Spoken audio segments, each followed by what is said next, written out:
ẹ̀yin èèyàn mi ẹ wò ó mo ti dé Yomi Fabiyi wọ́n ní ọ̀la ní àwọn ọlọ́pàá náà invite Wunmi pé kó wá sọ tẹnu ẹ̀ mo fẹ́ kẹ́ wá lọ gbọ́ bí àwọn èèyàn ṣe ń kọ oríṣiríṣi ọ̀rọ̀ tó ti sọ kalẹ̀ ọ̀rọ̀ yìí pé ṣèbẹ́ ti pa ìgbákan àwo kan ọ̀rọ̀ yìí pé ipe ṣèbí ikú tó yẹ kí Liam kú ipò òun ni Mohbad kú oríṣiríṣi ọ̀rọ̀ tó ti sọ wọ́n wá ń béèrè àwọn èèyàn wá ń dárúkọ ọ̀rọ̀ tó ti sọ fídíò kinní kan àti voice note àti gbogbo wọ́n wá ń sọ síta wò wọ́n fẹ́ kẹ́ wá lọ gbọ́ kẹ́ wá gbọ́ bí àwọn èèyàn ṣe ń sọ ọ̀rọ̀ yẹn pé ọ̀rọ̀ báyìí ló sọ ń jọba ọ̀rọ̀ báyìí ló sọ ń jọba sọ tó máa dé station lọ́la wọ́n lè máa bí léèrè àwọn ọlọ́pàá lè máa bí léèrè torí ọlọ́pàá sọ fún Yomi Fabiyi pé gbogbo nǹkan tẹ́ bá fẹ́ káwọn bí léèrè ó kẹ́ ṣe kí ni kẹ́ ẹ kọ́ wa wò wọ́n wá kọ́ gbogbo ẹjọ́ kalẹ̀ fún ẹ wá lọ gbọ́ bí wọ́n ṣe sọ. Is going up without tomorrow. We are the complainants, and of course, ọlọ́pàá, when they receive our complaint, they want us to know. They want them to. What do you want us to see? What do you have? You are complaining that this person is being accused, so they want us to come up with evidence, necessary things, everything that they should touch, so that we will not blame the police for cover up. As a matter of fact, one of the reasons why they help me to do this is because they said they don't want a situation whereby, in the course of investigation, I want to 1, 2, pere, and then the public will say, why didn't we touch the police touch on this? I want to go. I want to check it out. Every concerns of the public, we should bring it out, and as the NGO, we should table it before them. Then they will look into it. You understand? So don't forget that we just got our lawyers, and whatever the case may be, we just have to gather everything because every reasonable questions, evidence, putting later social media, we must bring it together and take it to them. So when they ask her, more about the brief one, they know how to attack it. We have evidence for me. Immediately it was because open your phone. Immediately it's because you are not going home. Immediately it's because they are okay, go home. We'll call you back or report in so day. All they need for vital information meeting one. They tell them, come and more who is who. Come back. You understand what I'm saying? They will. I understand. So, hello? So please hold on, man. Please, sorry, man. Hi, boy. Hold on 1 minute. Somebody just said that we're preparing her on the questions and like don't worry. I want Emma. Leave all those. Okay. Okay, Mr. boy, go ahead. I don't have anything to say here now, but I will surely call you and talk to you better. Okay then. Thank you so much, Prime Boy. Thank you. God bless you, sir. Thank you. I appreciate it. Thanks for that. Okay, let's go to the next panelist. Next panelist. Good evening, Mr. Yomi. Good evening. Firefox, yeah, okay, go ahead. Go ahead, Firefox. If you know what you want to ask, if you know what you want to ask, my jeopardize. Yes. Send yes. it via yes, WhatsApp. Mr. Yomi. My question especially is that let me start with the Yoruba say that tí o bá ní táyé inú ọmọ ọjọ́ mẹ́jọ gbọ́dọ̀ ya wèrè. It's certain now and it's very glaring that what spied Mohbad is not ordinary. It's man cause. No, the narrative about hold on, Fireforce. Yes. From this question, these two statements from her, I am saying, if these two questions came from her, truly, that would mean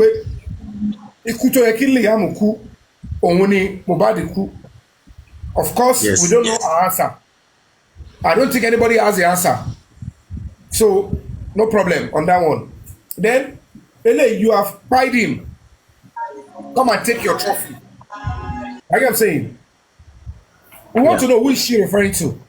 Because that one is ambiguous. That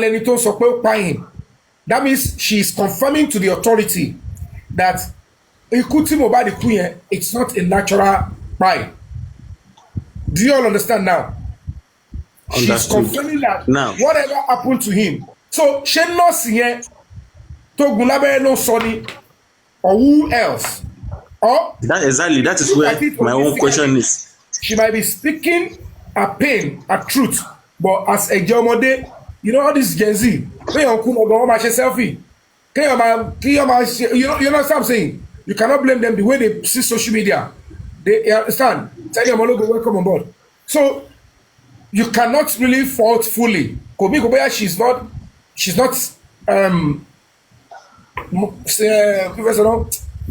mourning or whatever. Or she might not be Guilty or mourning. innocent? So let's go fire first. What's your Okay. own angle? So now, my own narrative, the question I expect them to ask is that when they brought the guy in, some said it was BID, and the mother said they saw, the sister of the mother said they saw, what do you actually mention about him? Hold on. The hospital they took him to, they said that it is BID, the first one. Then they said they moved him again to another. And they said that this is not even, that is already, the body is already in the second phase. That is already, that meaning that it's over 24 hours. Then the time and what really happened inside that place. Then the statement that the sister of the mother made, that they saw that the guy actually, that there was blood all over. And what happened? Who is the owner of that thing? Sure, you understand? Then what happened to his neck? Why is he bent like that? Then what happened to his neck? Why is he bent like that? As if somebody broke his neck. What happened to that body? So that will be all for now. The first question is the red. Yes, the red things. that the sister of the mother came out and talked about, that she saw it, that it was so much, too much, as if it was, like it was spiked right there, like, so it's suspicious. Then what happened to the body? The neck that we saw, that neck is broken. What broke his neck? What happened? That's a good one. Okay. Good evening, Mr. Yomi. Ìfẹ́ ká pè yín ni ẹ kọjá wọlé. TMGs àbí o àwọn kan ti wà before you. TMGs, hold on, oró lówó. Mo ti join tó wà lókè sí i torí ẹ̀ kí n máa sọ̀rọ̀. So àwọn ní chance mi. Àwọn kan ti wọlé sí i tó yẹ pé wọ́n bá mi o. Àwọn tá a mú wọn wọlé àmọ́, bá ṣe mú wọn wọlé àmọ́. Wọ́n dé tàwọn abẹ́, don't worry. Go ahead. Okay. Hello, Mr. TMGs, Yomi. go ahead. Hello, Mr. Yomi. Good Thank evening. you for what you have been doing so far. So question mi delay mi fẹ́ take much time. Now wọ́n ní pé ìjà ṣẹlẹ̀ nínú mọ́tò lọ́jọ́ yẹn. This thing is not a rocket science. So a gbọ́ pé ìjà ṣẹlẹ̀ nínú mọ́tò lọ́jọ́ yẹn. A fẹ́ kí lady yẹn kó wà fẹ́ mẹ́. Was there a fight truly on that day? Yes or no? Two-way ni. Ṣé yes ni, ṣé no ni? Okay, now the phone too, we heard about iCloud and all of those things that they share together. Where is Mohbad phone? Go down here now. Now, if possible, this one is more like a request. Let me get it. iCloud and the phone. Exactly, which is very, very important. What about the question? What was iCloud? Yeah, we actually saw a video that made it. What's the question? I want to pick the question. Yeah, the question is this: what happened to Mohbad was actually saying something that I heard that. iCloud. Exactly. I need that. So now, I need that audio. If anybody has it, they should send it. Exactly. That's what I'm. Okay. That's what I'm driving at. Sharing of iCloud. Exactly. And also, if there was a fight that day in the car, we want to be so certain. We want her to answer that question, yes or no. Simple. Now, one other thing is this: if possible, can I ask you a question before we go further? Okay. Yeah, I'm listening, sir. I don't know do you have an idea about iCloud? Yes, of course. Okay. It's more like a platform that they share together. What details will be needed to access his iCloud?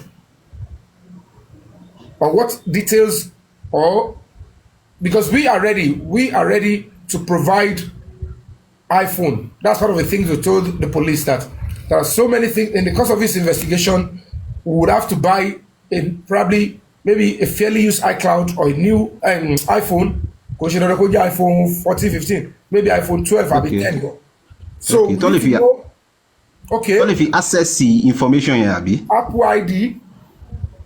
Tell if you access it. Apple Check out ID. the meaning. Exactly. That's what I'm saying. Whatsoever we don't affiliate. What it is there? Take a walk, I call it, but then you money. Apple ID, email, as kidding. Do they need this mobile number?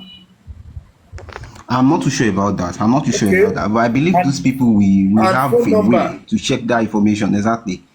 I believe they should have a way to check all of those things. And then one more request. If possible, the mother should be exempted from coming tomorrow. I don't know, because that woman is always coming to obstruct. I don't bringing emotion into it. Emma won't see some, you know, so we don't really want that. We want that guy. That guy is an adult. He's above 18, so he can speak for himself. So no, I don't want you to go into that now. Let's get your question. Fine. So was there a fight in the car? Was there a fight in that car? And then the sharing of the iCloud. The iCloud, because we actually have evidence now that they both share iCloud. Yes, exactly. So, no video content we're going to you back it up. To things up iCloud me kini kan tó ní tẹ́ bá ti pa mi tán ṣé nǹkan tẹ́ fẹ́ ṣe kini kan fẹ́ post kankan ni. Ó yẹ kẹ́ rí video yẹn ó popular gan gba yẹn tó ń fly. We need it. Ko le fẹ́ no ma sọ, ba fẹ́ no yero, ka ba fẹ́ no yero so be o. We can actually get all of those videos online. It's not difficult. So the question is, with them sharing the same iCloud, Wunmi should be able to know the Apple ID, the email, and the phone number that was used. Exactly. So that the police, the detectives can be able to make their findings with it. Exactly. Okay. So these are the two areas of concern. If I get you right. Exactly. They fight in the car. And then the sharing of iCloud with Wunmi and Mohbad, isn't it? Yes. Okay. You're very right. That'll be all for now. Yeah, that's all. Please, if anybody have mentioned the area that you want to discuss, please don't come. We don't want reputation, because I'm not going to be spending much time here. I'm still going to be having a serious 3-way call meeting or 4-way call meeting. No, we want you to deliberate, because we just want to get to the truth with the evidence to one leg. But I want Koti Okumbe Nipe. They are so much interested that they don't want the public to come out and say the police, they deliberately married this angle. They didn't touch this one. They didn't investigate to this side. They didn't know. So that's why they said, we want to know everything. When everything, you are the complainants, we want to know. Force, will not touch facts and figures, so that would determine if the person would have to stay for more. See, about it, tell you about down questions that so fierce, the person can go, but see, why I walking about more? The person might have to stay another day so that police will investigate all these things. So, by want to need the extra days, they will go to court and get injunction to hold the person more while they unravel all our concerns. So, better tell you about whoever is being interrogated to come up with the truth. Okay, with the evidence, everything is intact. Okay, you have helped us. We have all we want. You can go for now. When we need you again, they know our police know how to do it. So, but see, over the power complex. In the first invitation, if they invite you the first time, to our complex you, the police may have to detain you temporarily because they are still investigating and they don't want you to go. But if it's seamless and very not right to bail, they will get anybody that will meet to bike here. So they will grant you your temporary bail and say, go for now. When we are ready, we'll call you and they will tell you whether you have case to answer or not. So this is how the police are going to be attending to this. And this is first-class policing all over the world. They are ready to do and stand by the law and the public, so that but in be that as it may, will be on standby in case of anything. In case maybe their own team, they want to say, let's try and silence Yomi, let's do this. All of us should be on standby. So let's go on. Abike, who is the next person? Oro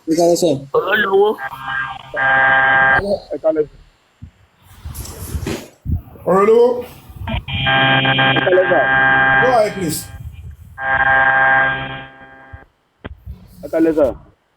Mo ti ka láti nǹkan ẹ kò béèrè. Agbọ́yìn.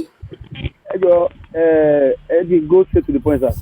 Nǹkan tẹ́mi fẹ́ béèrè nísìnyí ni. Ẹ gbọ́ kúrò mi speaker. Ní ọjọ́ tó ń gbé lọ sí. Ẹ gbé ọwọ́ kúrò mi speaker, okay, increase the volume kìíní. Ọjọ́ tó ń gbé lọ sọ́fíìsì yẹn, sir. Ó ní nọ́ọ̀sì kan tó náà fún ní injection lọ́jọ́ yẹn. Mo fẹ́ kọ́ béèrè question kan béèrè bí nọ́ọ̀sì yẹn wà. Nọ́ọ̀sì yẹn tábìlì yẹn wà sọ́fíìsì lọ sí ìṣẹ́, sir. Ẹ wo bí mi mọ̀kọ́ tẹ́ ń lò mi ò gbọ́ yín tààrà o. Mi ò náwó sí TV but it can be strenuous kí n máa rán etí.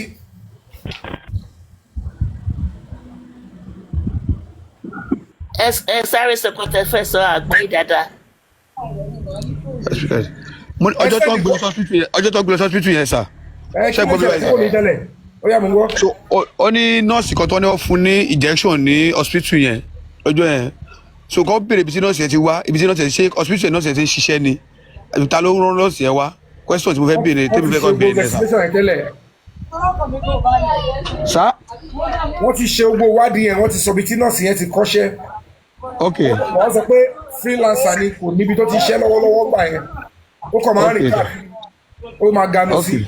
Ó ń ganu sí káàkiri ni. So ibi tó ti gba Oro Mohbad nìyẹn. So ìyẹn wọ́n ti ṣe yẹn. But it's a good question, but Wunmi kọ́ ló pé, Wunmi kọ́ ló invite, so she might not be able to. You understand? All right. Okay. All right. Ọ̀dà máa step on that láti béèrè. Èrò pọ̀ lẹ́wọ̀. Adékúnlé. Ta ló rojọ́ ìbò la? Inú ọ̀jà lẹ́yìn wà ní. Okay, Adékúnlé now. Ẹ jọ ìbéèrè mi pé ọjọ́ tí ìṣẹ̀lẹ̀ yẹn ṣẹlẹ̀ yẹn ṣá. Clayton yẹ pé wọn ò lè invite àwọn Wunmi àtàwọn tó wà nílé yẹn after ìgbà yẹn. Ìyẹn ni kí ọlọ́pàá béèrè lọ́wọ́ Wunmi àbí.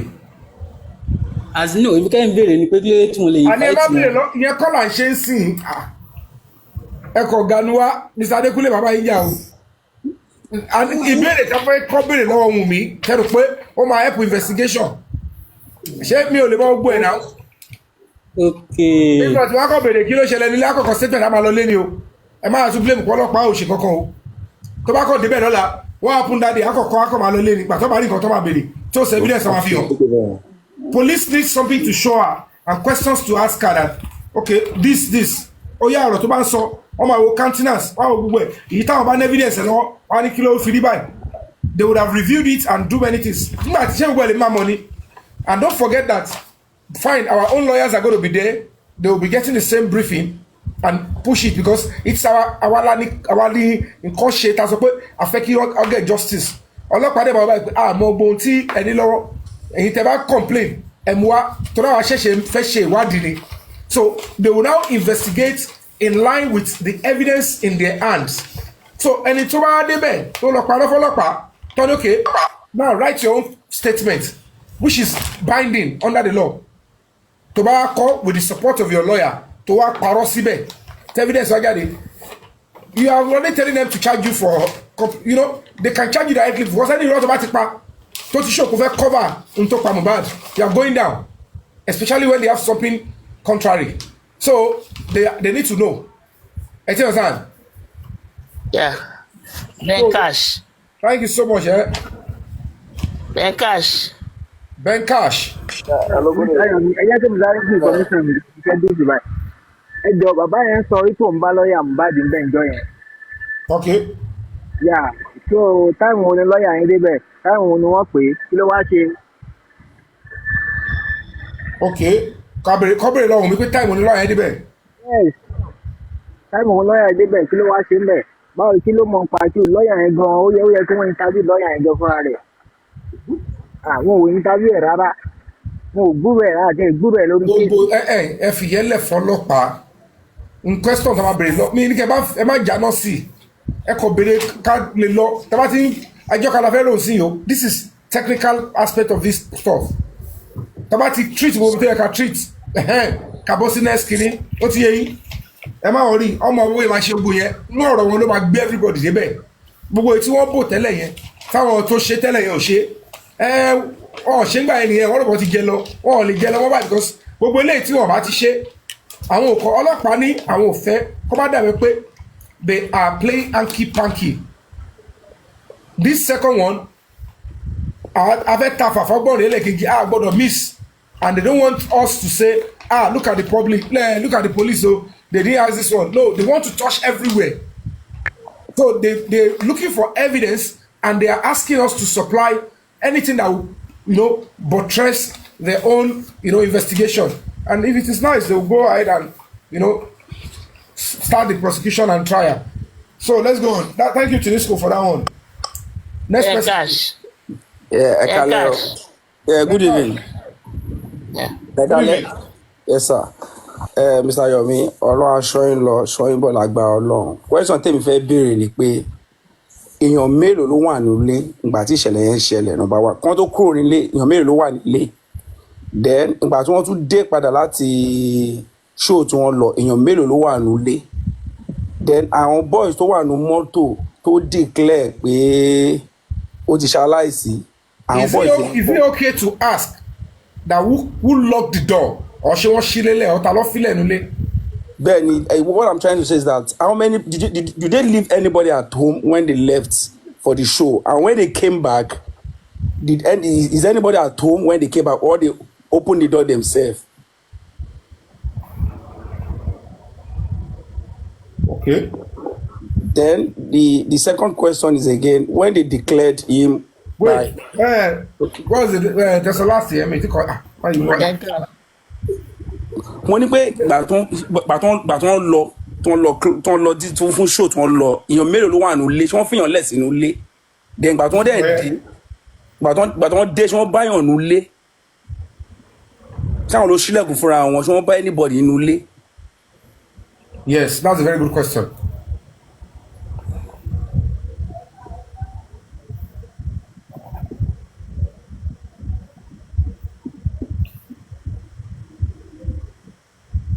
Please power tap. Okay, is that the question you have? No, I have one more question, please. Then the second question is that when Elekerin, sorry, I'm not sir. Elekerin, when they declared him by wọ́n declare inú mọ́tò fídíò tá a rí ẹ̀ àwọn boys tó wà ń bẹ̀ èèyàn mélòó ló wà nínú mọ́tò yẹn wọ́n produce àwọn tó wà nínú mọ́tò. Ẹ má sọ produce question again. Okay, èèyàn mélòó ló wà nínú mọ́tò yẹn.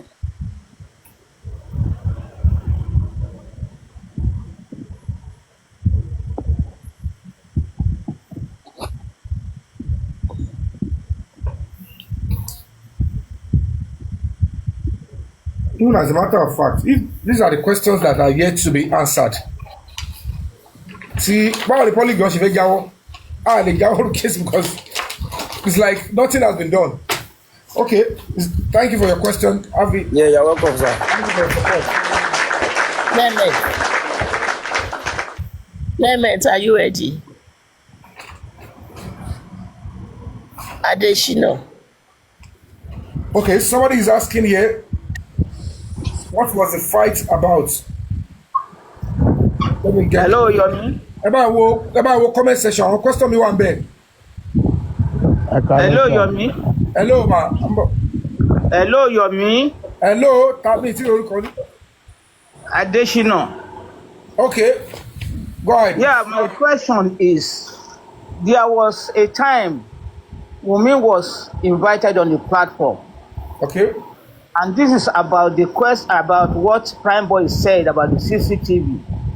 Then Wunmi's answer then was that come up with irrelevant because it might favor her husband. Kí ni Wunmi mean by come up with Prime Boy irrelevant? Come on, rely lórí gbogbo tó sọ because it might favor her husband tomorrow. Kí ló mean by that statement? Eh? That is number one. Do you have a video or the audio? I have it, but I don't know. But there might be people who has it. I'm very sure there are people that have that voice note. It was on MFN platform that time. It was on MFN platform. and I'm sure people has it. Okay, next question, please. You say? You said your next question. I'm waiting. Is it a man or a woman? I'm a man. You Jowo Ara. Adeshina. I only just son me. Oh, yeah, go on. And Bada is my surname. Go ahead. Your second question. Yeah, the second question. Tí mo fẹ́ kàn bí Wunmi ní the hospitals méjèèjì tán náà gbé Mohbad lọ. Ọ̀nà fún wọn ní the cause of death, that is the certificate of death. Tí Wunmi ò jù sílẹ̀ fún bàbá Mohbad. Tí wọ́n máa fi allow bàbá Mohbad láti gbé Mohbad sí mọ́ṣúárì. But on getting there, without this certificate kan fún Wunmi, tí Wunmi ò release, bàbá yẹn has nothing to do than to go and bury Mohbad. So come be Wunmi about the certificate of death.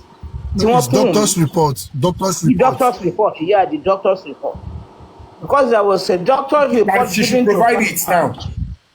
She should provide it. She should provide it, and she must tell them the reason she didn't give it to that man.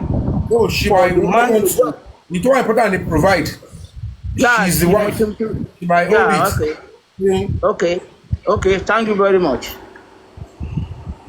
Let me quickly say this. 1 minute, please. Let me quickly say this because my question as well goes with that.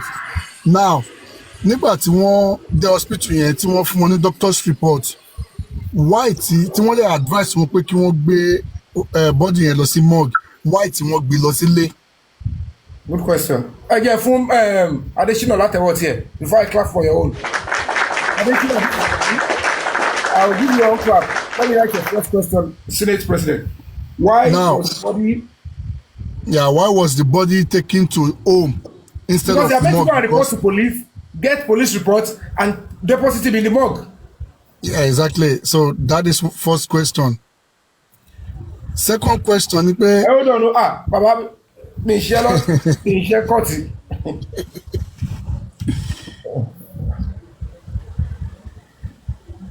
Yeah, go on. Yeah, second question ni pé látijọ́ tí Mohbad ti ń lọ sí play tó ti ń lọ sí show Wunmi ò tẹ̀lé lọ rí why tó tẹ̀lé lọ níjọ́ yẹn pẹ̀lú 5 months baby year old. And the last one.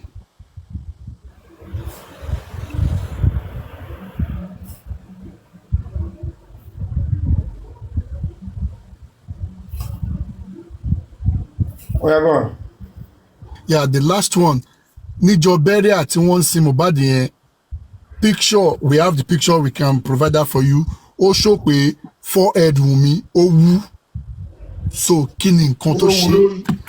Kí ló wú lórí? Thank you. Please, do you have the pictures, right? Or the video? Yeah. I call Uncle Yomi.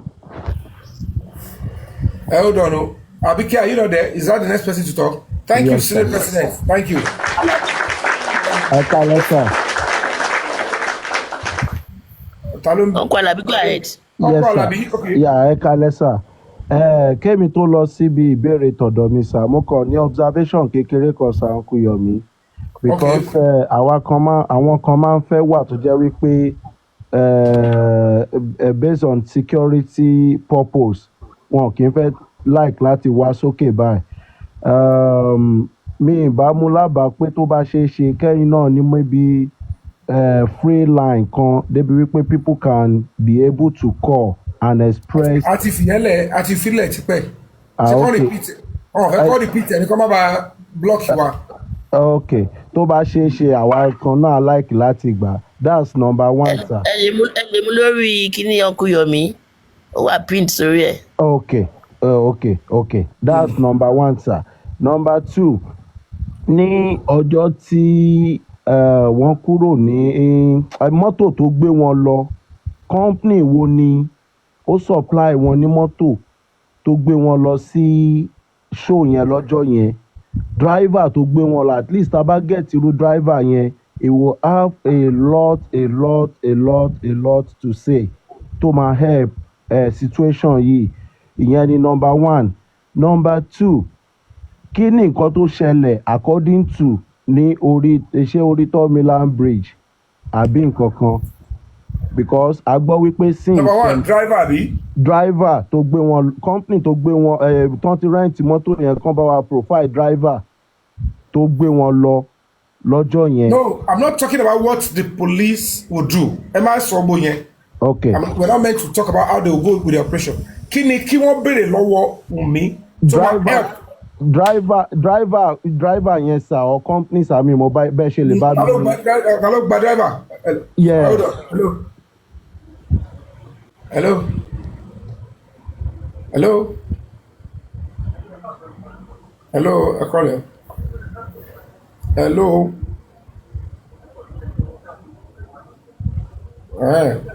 Mo ń gbọ́ yín.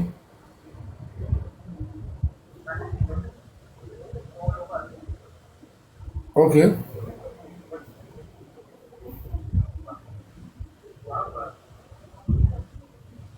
Yeah, I'm on live now. I send the WhatsApp voice.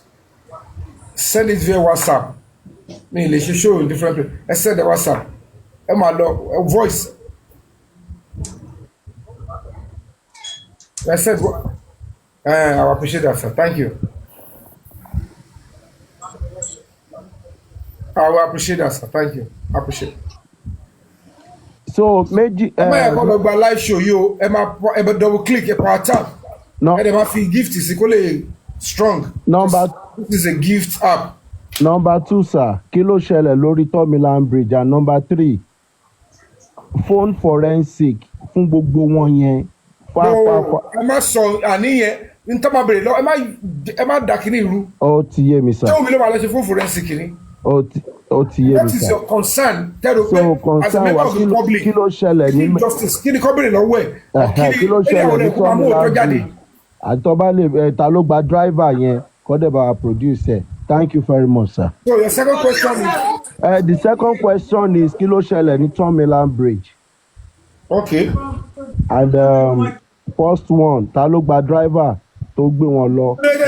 Kí lè rò pé kò ṣẹlẹ̀ lórí Tomiland Bridge? At least based on lórí ní ó dà pé wọ́n sọ ní corona kí lórúkọ boy yẹn wípé Mohbad pọ́ bí ló fẹ́ sọ ọmọ yẹn sí. Ta ló sọ yẹn spending àbí? Spending irú yẹn sì tẹ́ bá sọ ó easy so that they can be able to bring spending. Ọ̀rọ̀ tó ń bá sọ èsì tó bá fi lórí Tomiland Bridge, then if it is necessary they will know nbo láti rí where did we hear ma bèrè lọ́wọ́ mi. Okay, spending ló sọ they might bring spending in to come and substantiate or part of the things tó ma bèrè lọ́wọ́ ẹ̀ so ó ti yẹ yín. All right. Superb. Hello. Yeah. Can we have you? Yeah. Yeah. One very cogent question is, Wunmi, kí ló pa Mohbad? Okay, I think somebody asked that earlier, but we can ask what. Tani Baba Liam. That's the second question. Yes. Then kí ló dé tí. Okay, wait, let me. Though I won't go for that question, but police might need it. It might be very important. But it's good though. The third question. Okay. Kí ló dé tó fi lérí ìgbà tẹ́ ń jà? Because kò ní ìdípẹ́ àbẹ̀rẹ̀ pé bóyá wọ́n jà bí wọ́n jà. It's established the corona that they fought. So now, Wunmi, why were you threatening Mohbad that you will end his career and end him? Why during the fight? She said it. She said it when they were fighting, going back home. That was what Spendi said at the corona. Do you have a video of that, ma? No, it is a fact in the corona. Spendi said it at the corona. Corona inquest is a fact-finding panel. It's not a trial court. Yes. So anything that is said there is not binding yet. Yes. So but every one of them said it. Even they all know that that's what she said. And she never disputed it. They are not yet to dispute what she has said. Superb. Somebody said it doesn't mean it is a statement of facts. Do you understand? Police are investigating. when they have evidence in their hand, Toba Bere Lowe, Untoba so the lawyer is there. If they're going to guide us, say, okay, is that your truth? Toba someone call back. Toba say, what you want? So lawyer now about face here. Toba don't quit. She may let it go back. All my evidence that is here. So why did you tell me? Tell me something about the Benusi, the Ganusek Bekonque, Shelo Tolo Shele, money or Tolo Shele, and he can parosibe. And why they caught any? Why did you tell me? So Itan lo chasing Ganusi, tell lawyer about Ganusi, he client no Ganusi, Kojo Sota, Kojo Paro, any attempt to Jurujana, say evidence about you and say go Benny or witness. But most important is evidence. So okay, another one that is evidence on social media. Recently, she came up and said, "Ibiti, nobody can pull me down." That voice is on this social media. Nobody can pull me down. I have paid my dues. She said it. She cannot deny it. The voice is everywhere. Who was she referring to? He was talking on Kemi platform. Kí ni wọ́n jọ sọ débẹ̀? Tó bá ní bóyá ń jà sí ọkùnrin ni tó dẹ̀ sọ yẹn is irrelevant to this case. I need to know why. Maybe because of the justice for Mohbad. They were arguing that she didn't do it. And so she came up on the platform and said, nobody can put me down. She was referring to Karima that is all over the place. I'll let her pass. I will send the video, the voice to you so you can see that what one. I'm saying is I will let it pass. Do you understand? Okay. If anybody can say they can be anything. Okay, àìmọye mo mọ gbá èmi mo ọlọ́pàá mo ib mo mọ ig wọ́n wà lẹ́mọ̀ wọ́n wà kirikiri báyìí. So I'll let that pass. Video. I will deal with the two questions. Of the burial place. The last one before I go. Video of the burial place where she was throwing all those concussion inside that grave. Wunmi, what are they meant for? Those fetish concussion, like pots, black pots, white clothes, all those things. Fetish material that she poured in the grave. Who gave you? Okay, that's a good question. What were they meant for? Yeah. Good. Let me allow other people. Thank you, sir. Thank you. Thank you so much. Thank you.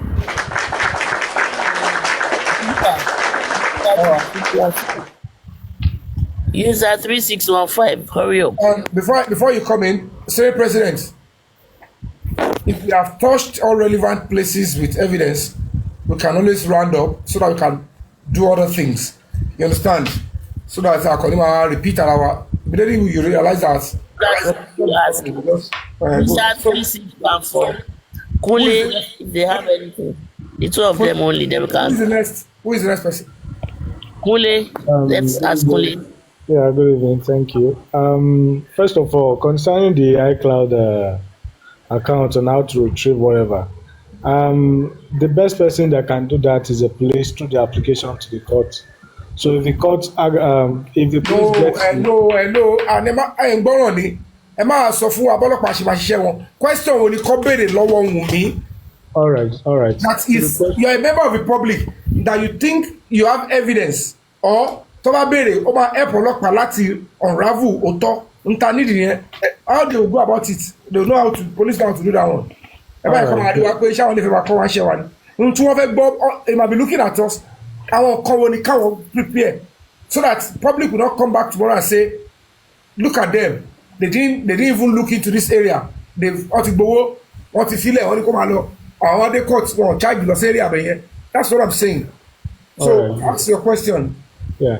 So now the question is, a lawyer was actually, a lawyer did a press briefing where he published that she blamed the industry gods concerning what happened to Mohbad. How can she, explain that to what by Mohbad? Is she referring to the industry gods as the killer, or why did she blame the particular incident? Okay, you mean who accused the industry gods? Wunmi or the lawyer? Yeah, Wunmi in the press statement in the press statement on Sahara Reporters. Do you have the evidence, or if you Google search, you'll find it? Of course. If you search it on Google, you get it. Okay, you know what you're going to do for me, sir? Okay. You have the WhatsApp number. Can you please Google search now and send the exact link at source so that we can easily forward it to them. Then they ask. Àwọn máa fàájà kọjá kọ́kọ́ ní the baseline to know what to, don't forget that it's already a case tó ti ṣẹlẹ̀ tipẹ́, and they only have limited evidence lọ́wọ́ báyìí, and if they work on those one alone, only gbé wọn dé ògo bẹ̀, but only miss many things to lead one to see some other people that are involved, and then they don't want to be on the wrong side of the public. So, good one. The question is the industry gods. Yeah. Can we have a down Laroke before we have demand? And then we close the question section. Laroke, yeah. Mr. Yomi. Ẹ kú iṣẹ́ takuntakun o. Ọmọ Fabiyi bó ṣùpá bí kí n Saheed Òṣùpá ṣe máa ń pè yín. Ìbéèrè tèmi ṣókí ni bí ọbẹ̀ oge. Wá ní pé ìgbà tí Mohbad ń jẹ̀rora ẹ̀, according to wọn ká believe story tí wọ́n ń pé ìṣe tó ṣèṣe ló fà tó fi pé nọ́ọ̀sì wà gọ́gọ́. Tó ń bleed lọ́wọ́ tí ò sí plaster tí ò sí tó di. Ìgbà tó wá ń le tó level tó rí pé ó fẹ́ gbé ẹlẹ́mìdé tó fi ń wá nọ́ọ̀sì lọ Kútọ́nù lọ Kàfàǹṣà. Clayton gẹ́tì bàbá ọmọ involve. Káwá ló ní issue pẹ̀lú bàbá ọmọ. Ìyá ọmọ tọ́jọ́ jẹ́ pàdípàdé nǹkan. Okay. Later la tún realize no interview ti ìyá pé àwọn ń pè ohun ọjọ́ communication wa Clayton ò sọ pé kí ní ìwà critical kí ìyá gbọ́n gbẹ̀nẹ̀gbẹ̀nẹ̀ débẹ̀, so àárín story yẹn ò clear kọ́ bá find out lọ́wọ́ ẹ̀ bá ní ẹ̀ ṣe lọ. Ẹlẹ́kejì, okay, nọ́ọ̀sì lẹ́sọ pó pa gbà tí bàbá dé kí ló yẹ tó ní kọ́ lọ ro. Okay. Oh, a lot of things is fishing. Very brilliant question. That's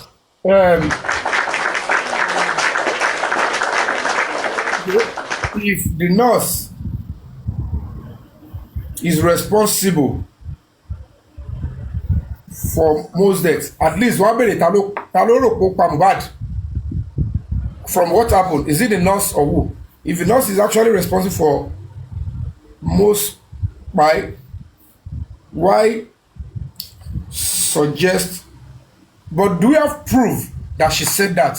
Yeah, there is. Ó tún sọ lórí Ayan àbí kí ló tó fi interview pẹ̀lú kí lórúkọ guy yẹn tí ó tún béèrè lọ́wọ́ ẹ̀ pé ń gbọ́ sọ pé kọ́ lọ́rọ̀, ó yá ó náà sọ pé kọ́ lọ́rọ̀ nítorí bàbá ló sọ bẹ́ẹ̀ tẹ́lẹ̀ àwọn èèyàn believe pé bàbá parọ́ fún ara ẹ̀ òun náà àfẹnu ara ẹ̀ sọ nínú Ayat bóyá Ayan àbí Ayat Abu Ebel pẹ̀lú Ayat tó ṣe interview ìgbà tó lọ́ngbọ́mọ ẹ̀ ṣe pé whatsoever, so ó fẹnu ara ẹ̀ sọ gbẹ̀gbẹ̀ àwọn òṣèpé òun ní kí bàbá lọ ro tó clarify bàbá pé òótọ́ ni bàbá sọ. Ó sọ lórí interview tó ṣe pẹ̀lú Abu Ebel pẹ̀lú Ayat, ó wà lórí internet ẹ bá search ẹ wọ́n Abu Ebel. Okay, so it's there. Ó fẹnu ẹ̀ sọ tó confirm ẹ̀ ó sọ pé kí wọ́n lọ ro, so tí wàá jẹ́ nọ́ọ̀sì lẹ sọ pé ogun tó dẹ́kù wáì tí ẹ wá ní tó fẹ́ lọ ro kó òkú ẹ wá lọ pa nọ́ọ̀sì ni I don't know. And why? Tó bá yẹ kó mọ̀ pé nọ́ọ̀sì ló pa tó yẹ kó lọ ro, kí ló dé tí wọ́n lọ rìpọ́ọ̀tì fọlọ́pàá kọ́ detain nọ́ọ̀sì jọ yẹn. Why tí wọ́n tiẹ̀ wá tún wá máa bá nọ́ọ̀sì fa wàhálà gbogbo bó ṣe ń búlì tó ṣe ń why tó dragi nurse, why tó ń go sí forefront nípa nurse kó bù láṣọ tó ń pẹ́ so ó jọ́sìn pé àárín yẹn kò clear rárá. That might be jungle justice. Okay. Èyí tẹ́mi rí mbẹ́ tó wà very very important, and this is a lesson for all of us. It's not because at that point the nurse might not enjoy her rights later on, but it is reasonable fún ẹni tó mọ̀ pé wọ́n fún ẹ tọ́ ni òbí ẹ lówó òbí ẹ ò lówó parents ẹ ọ gbajúmọ̀ wọn gbajúmọ̀.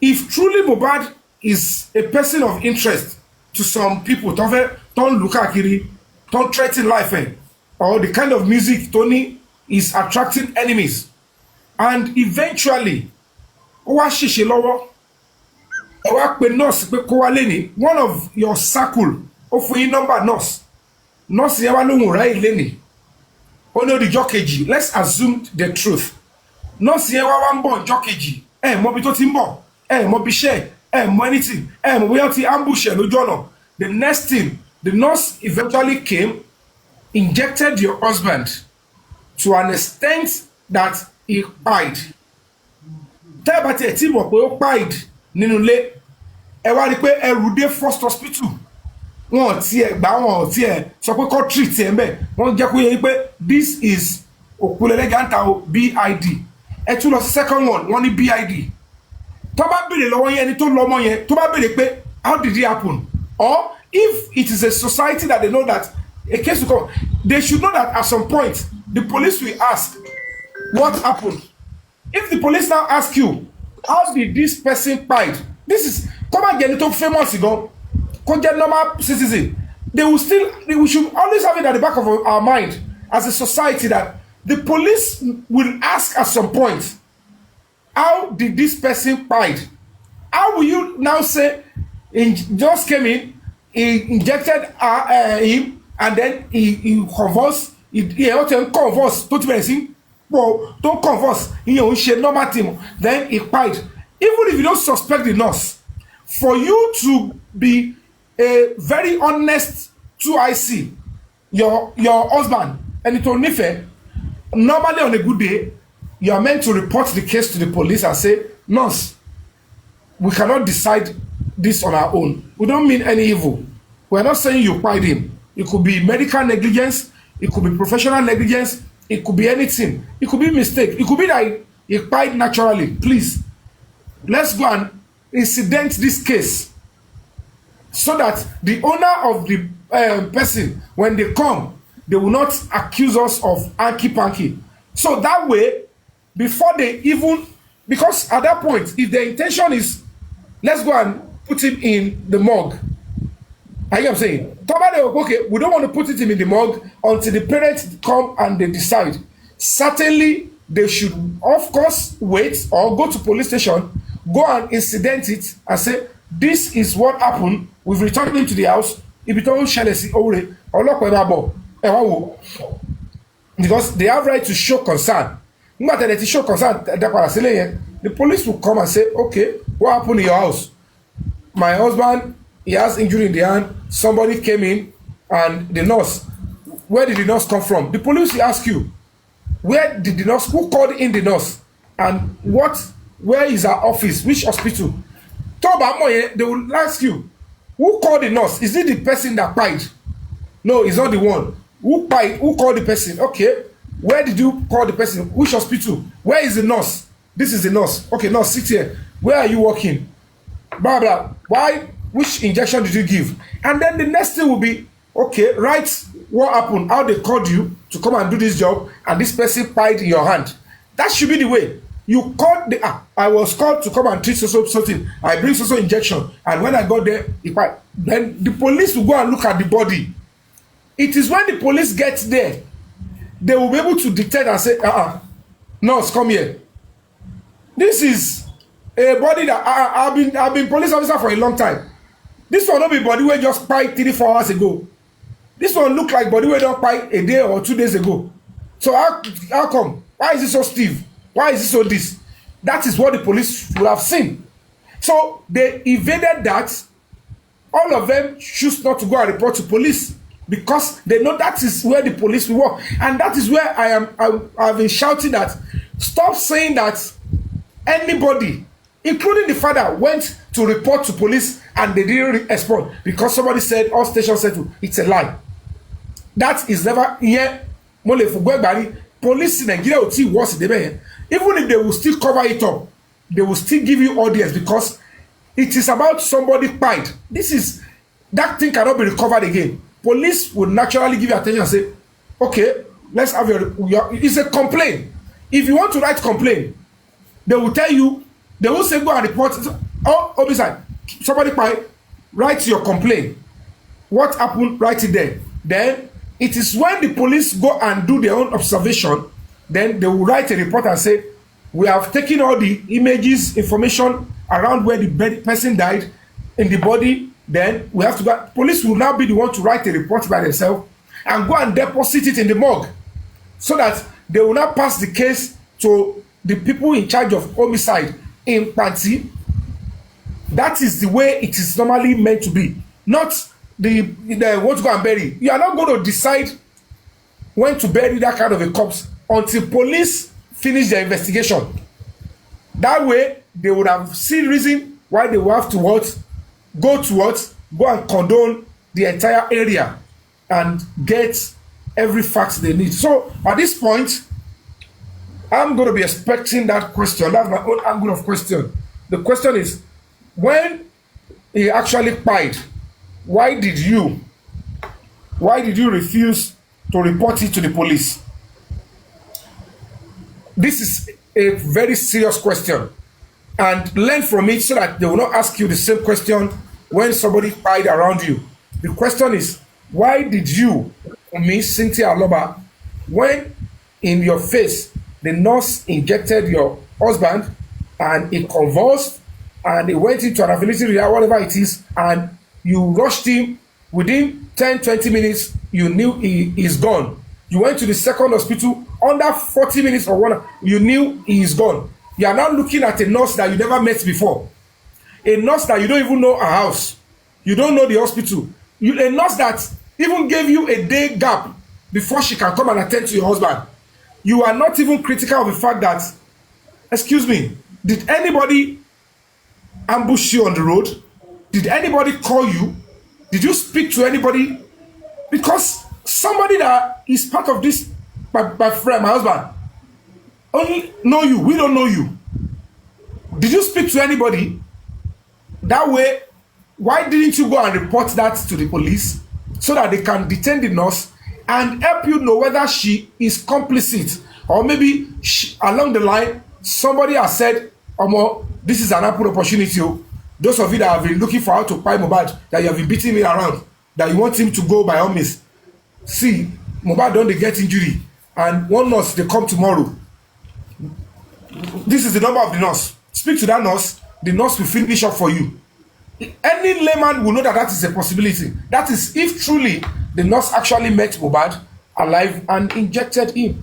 And that way, that's why at the moment they said she's a prime, even she is the principal suspect in the homicide case that is going. So my question is, as a wife, that you have video and experience that they are looking for how to buy him, beat him here and there, and then you saw the whole process of the nurse, and you even said they should go and rope. Why do you think you should not tell the police? Why did you choose not to report to the police first? Why did you return him back home? And when you return him back home, why didn't you ask that they should go and tell the police, so that when the family comes, they will know you have been able to secure the nurse will explain to them. Why did the nurse go home that day? Why did the nurse go home? When you didn't see the nurse, what steps did you take to say, now, where is the nurse that injected my husband? Did the nurse tell you she's going home and you sanctioned you can start going home? Why do you think in that kind of situation the nurse should go home? Is it because she's going for an emergency, or because the life of the person that actually get lost in her hand is not valuable to you? Then the question is, when you allow the nurse to go, do you know where you find her the second day? Do you know her house? Do you know where she works? Because, okay, Precious says, were you aware that the nurse legal representative are the same as Wunmi? Jesus. The same lawyer, not to represent the nurse. If it's serious, I trust the police around here. So, I want to write my own question down. Are you done so that we can have demand? Yes, let me write my own question down. Thank you. Okay. Number one question.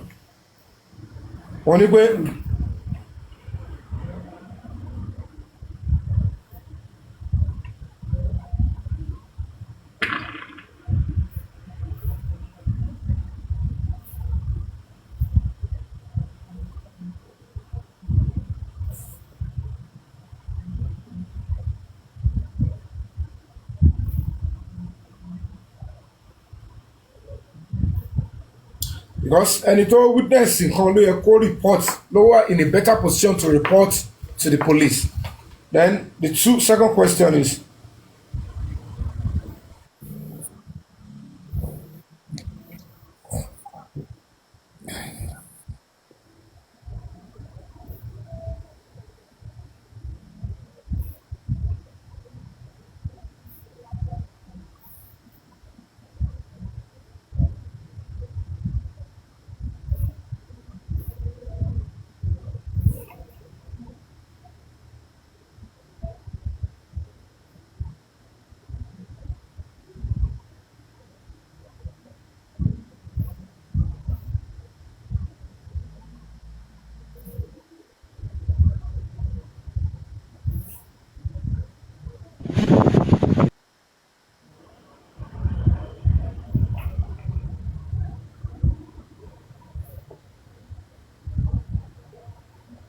They want us to hear your question. That's okay.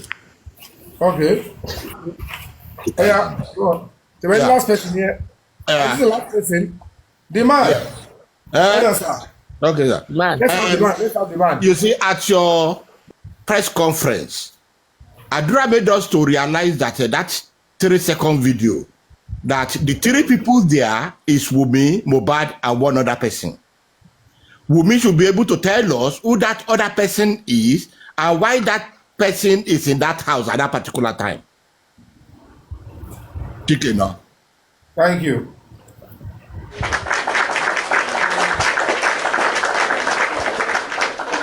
How the person got in? I think the undercover detective, the machineries, and some of these police officers. From what I am getting, the feelers I'm getting, they have information about the person, but they don't have the full information yet. Okay. I think intelligent reports, undercover a lot of what be up, so they just want people like, I think they want to narrow down on few for scope people first. Our cogent people commit around. Okay. So I think the third person, they have an idea of who the person is. Okay. And from all indication, according to them, only at least at the nickname here and okay. So maybe maybe by now, I don't know, because Olopa is for me, but maybe they have access to the video, that phone now, I don't know. Okay. But of course, they might not even tell Wunmi herself. They want her to either lie or shoot herself in the leg. No more share. But I leave it to police. I won't be discussing on that one. Okay, thank you. But I will write it down. They will ask. Okay. Definitely they will ask, because they will ask. Oh, chat TikTok here. So this one, they can't carry this over. Who is the third person Adura mentioned that was in the video? Yeah. And what is the person then in the house at that time? Oh, good video. And how he got in. How he got in. Okay. What is the person doing in the house at that time? And what time? No, why is the person in the house at that particular time? See, want you to video. What time exactly? No, as at the time they want shoot the video, yeah. Oh, no, they want record video, yeah. And because Madam Jurus, deputy, what was the question? You added one thing. How did he get in? How did the person get in? And how did he get in? Since he didn't follow them to the show. No, the show, if it is a video on the day Mohbad died, then how did he get in to the house?